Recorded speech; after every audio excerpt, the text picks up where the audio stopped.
Welcome to today's Seidokan Saturday. I'm back from Okinawa. Great trip. I've posted lots of photos and videos of that, so you can go to my Facebook or on Seidokan Facebook. Should be able to see most of those there. If I haven't, I'll cross-post them from my personal page. So, Pinan Yondan, bunkai continued. Our next moves in Pinan Yondan involve coming to the cup and saucer, back fist, and into the elbow, and we do that in both directions. Now, again, and I've gone over this before, but to reiterate, the cup and saucer is not just a kamae, it's not just a ready position, because that's a stupid place to wait for something. If I'm thinking the sword, where I have the ushiro kamae, the back position, actually it's a right-handed sword. If I'm back here where I'm expecting a cut, down cut, cross cut, block, recut, okay, I get that. But in karate, to say that I'm standing here waiting for attack rather than having my hands on guard is kind of silly.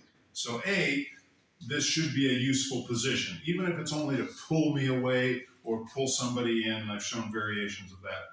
But the key thing is this movement. Now, in the sport era, and again, I've covered this before, but to reiterate, in the sport era, it's become back fist and side kick. In the older days, it was block and kick. So it went from block kick to back fist kick, which is our old Seidokan way, and there are modern Seidokan doing the side kick back fist version.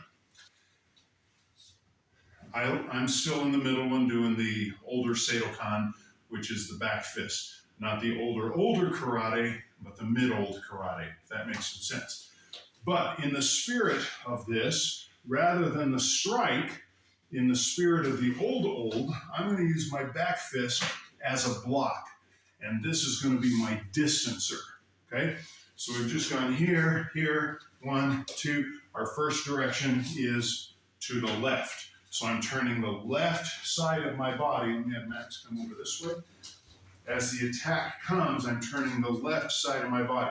Now, as he punches or kicks or whatever, I could use this as a capture, okay? But then, what am I hitting? Or what am I hitting? Well, if I did it as this in the old school, then that would work. But for omote purposes, for it is what it looks like, the obvious, Captain states the obvious, I'm going to do it as exactly what it looks like, just to keep it simple, and also to use this as the block. So this movement is my body as a distancer.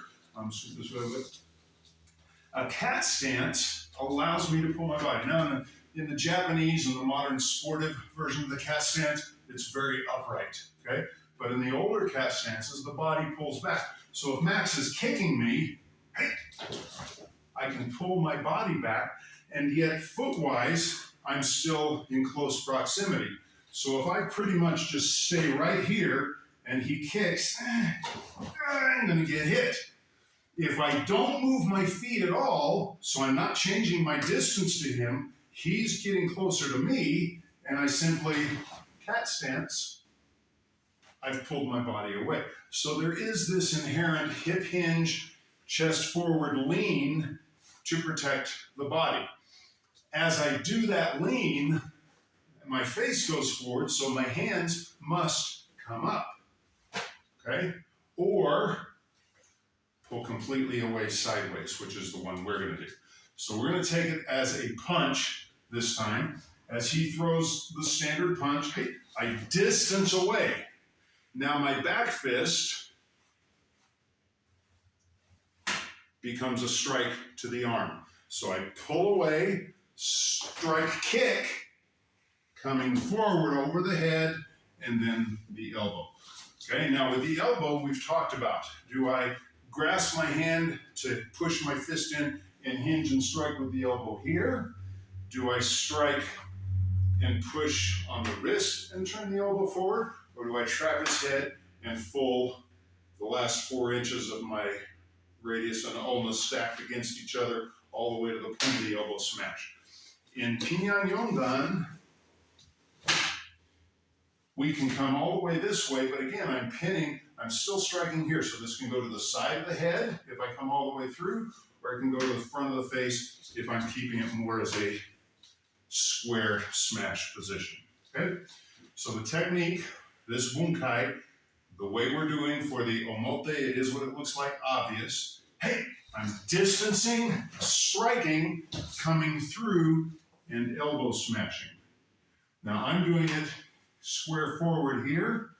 If I were stepping through here, instead of to the side, stepping in this way, now I might come around to the side.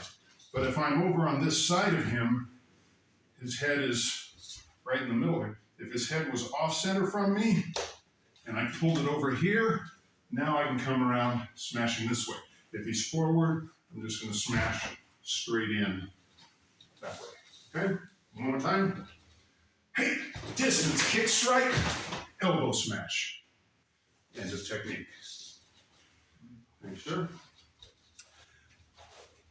Now again, and next week we'll see another variation and a different use for the cup and saucer, the stacked fist position. But I'm using this as a distance, get away. Oh, one more thing. As I move, this can even be a parry or a block. Hey! But then I lose this.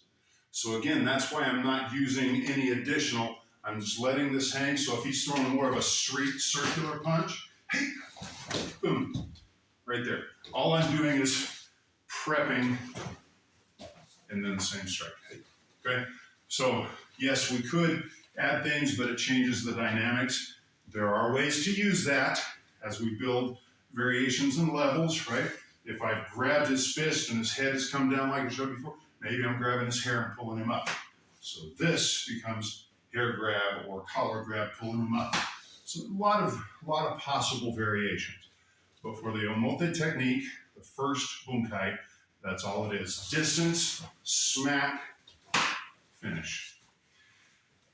Thank you for joining. As always, next week, the other side, a different way to look at the same technique, which we could apply to this side as well, but I'm using the same technique on each side as a way to teach different ways to use the movement.